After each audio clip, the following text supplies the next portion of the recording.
Hello అండి. Welcome to Bunty with Bablu's channel. అందరూ బాగున్నారా? ఐ హోప్ అందరూ బాగున్నారని అనుకుంటున్నాను. సారీ అండి, యాక్చువల్‌గా ఇది నిన్న పోస్ట్ చేయాల్సిన వీడియో. బట్ నాకు నిన్న కొంచెం ఎక్కువ వర్క్ ఉండడం వల్ల కుదరలేదు. ఎడిటింగ్ చేసి, అంతా చేసి వాయిస్ ఇవ్వడం కుదరలేదు. అందుకే ఈరోజు పోస్ట్ చేస్తున్నాను. నిన్న ఒక షార్ట్‌లో చూశారు కదా! సప్త శనివార వ్రతం వీడియో పెట్టాను. దాని తాలూకా లాంగ్ వీడియో అండి. నేను ఈ వీడియోలో పూజ ఎలా చేయాలి, పూజకి ఏమేమి కావాలి అవేం చెప్పాలనుకోవట్లేదండి. ఎందుకంటే ఇప్పుడు అందరూ చేస్తున్నారు. ఈ మధ్యన అందరూ ఈ వ్రతాన్ని బాగా తెలుసు.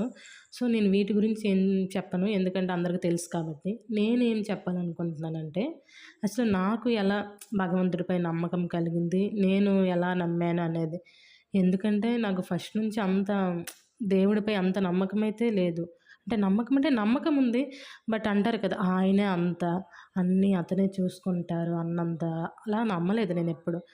ఇంట్లో ఏమైనా అంటే మొక్కుబడిగా రోజు పూజ చేసి దండం పెట్టుకోవాలి కదా! అలాగే పూజ చేసి దండం పెట్టుకుంటాం.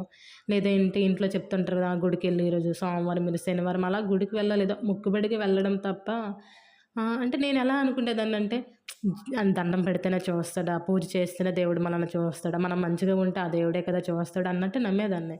అంటే అది కూడా నిజమే కదా!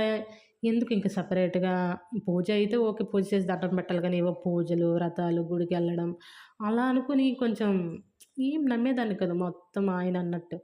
కానీ ఎలా అంటే ఒక లాస్ట్ 2 ఇయర్స్‌లో నేను కొన్ని ఫేస్ చేసిన సిట్యుయేషన్స్, ఫేస్ చేసిన ప్రాబ్లమ్స్ వాటి వల్ల ఇప్పుడు నిజంగా నేనంటే అంతా భగవంతుడే. ఎన్ అంతా అతనే చూసుకుంటాడు. మనం మంచిగా ఉండి మంచిగా నమ్మితే మనకి తగిన ఫలితం వస్తదని మాత్రం నేనింకా నమ్మానండి. అసలు ఎలా అంటే చాలా కొన్ని అనుకోండి ఇప్పుడు ఒక ఎగ్జామ్ ఉందనుకోండి. మనం దానికి బాగా చదవాలి. దాంతో పాటు కొంచెం దేవుని దండం పెట్టుకోవాలి. అలాంటి దానికి ఏంటంటే అంత దేవుడే నువ్వే చూసుకో అని ఏం చదవకుండా ఉంటే అదేం పాస్ అవ్వం. బట్ కొన్ని ఎలా ఉంటాయి, అవి మనం ఎంత మన వంతు ప్రయత్నం చేసినా అది కంపల్సరీగా దేవుడు ఇది ఉండాలంటారు కదా! Health issues. సో, నేను అలా హెల్త్ ఇష్యూస్‌ల వల్ల చాలా అంటే చాలా సఫర్ అయ్యాను. కొన్ని సిట్యుయేషన్స్‌లో అసలు మైండ్‌లో అదే ఉండి చాలా భయపడిపోయేదాన్ని. అంటే ఏమవుతుందా ఏంటా అని. బట్ మా ఆడపడుచు "ఎందుకు అంత భయపడుతున్నావు? నువ్వసలు ఏం నమ్మవు దేవుడిని అసలు. అంటే ఏదైనా పూజ చెయ్యి అంటే ఏదో మొక్కుబడిగా చేసేయడం. లేదంటే లేదు అంతేగాని నువ్వసలు మనసు పెట్టి చెయ్యవు.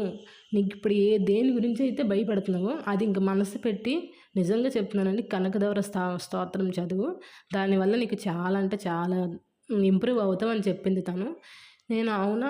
ఇప్పుడు నేను ఫేస్ చేసిన సిట్యుయేషన్ అలాంటిది కాబట్టి ఆ టైంలో నాకు నిజంగా సరే చూద్దాం చెప్తుంది కదా! చాలా సార్లు చెప్తుంది. ఫస్ట్ కూడా ఒక 2, 3 ఇయర్స్ బ్యాక్ కూడా చెప్పింది. కొన్ని కొన్ని చిన్న చిన్న సిట్యుయేషన్స్‌కి నేనంత పట్టించుకోలేదు. బట్ తర్వాత ఇంకా పెద్ద ప్రాబ్లమ్స్ అవి ఫేస్ చేసేటప్పుడు ఇంకా చెప్పినప్పుడు సరే చూద్దాం నీకు నిజంగా మంచిగా దండం పెట్టుకొని ఒక లాస్ట్ 1 ఇయర్ నుంచిలా కనకదార స్తోత్రం కొంచెం కంటిన్యూగా చదవడం.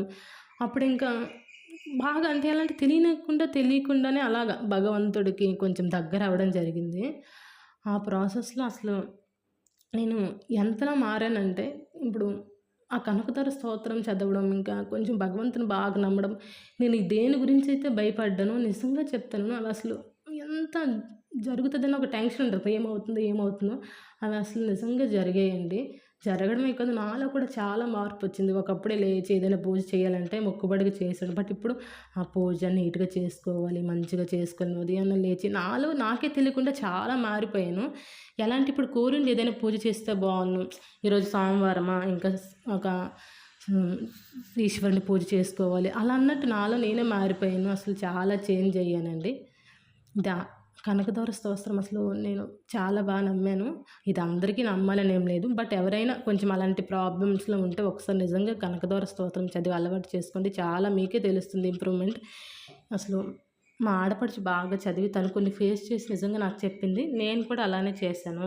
బాగా తెలిసింది. ఇంక పూజ వీడియో అయితే తీయలేదండి. ఎందుకంటే నేను ప్రశాంతంగా పూజ చేసుకోవాలని వీడియో ఏం తీయలేదు. నచ్చితే సబ్స్క్రైబ్ చేయండి ఫ్రెండ్స్.